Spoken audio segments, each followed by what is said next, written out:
आइए दोस्तों, आज हम आपको पार्ट 2 सुनाते हैं यमराज की कहानी का।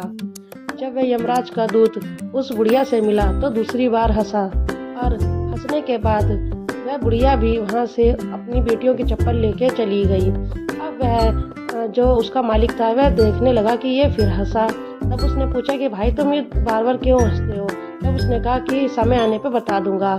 तब एक दिन राजमहल से खबर आई कि राजा के लिए जूते बनाने हैं।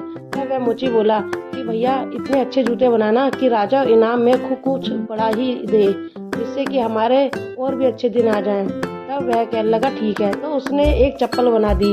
अब वो उसका जो मालिक था वो गुस्सा हुआ। उसने कहा कि अब राजा का मंत्री आएगा तो मैं क्या कहूँगा। जैसे ही मंत्री आया और उसने चप्पल को देखी तो वह बहुत खुश हो गया। उसने कहा कि तुम्हें कैसे पता चला कि हमारे राजा का देहांत हो गया है? क्योंकि हमारे यहाँ जब राजा का देहांत हो जाता है तो उनको चप्पल पहनाई जाती है, जूते नहीं।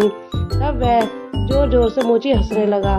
यह देखकर मंत्री तो वहाँ से चला गया, परंतु अब वह मोची उसका मालिक उसके पास आया और कहा कि भाई तुम ये फिर हंसे। तब उसने कहा कि आज मैं तीसरी बार और आखिरी बार हंस रहा हूँ।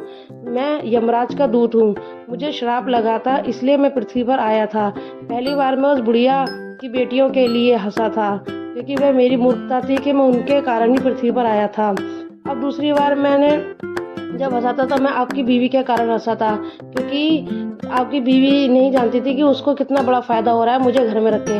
अब यह आखिरी और तीसरी बार मैं इसलिए हंसा हूँ क्योंकि अब मैं ये मूर्खता दोबारा नहीं करूँगा और मैं अपने लोग जा रहा हूँ। तब यह कह के अब उसको श्राप से मुक्ति मिल गई थी और वह उस अपने मालिक को छोड़कर हमेशा के लिए यमलोक चला गया।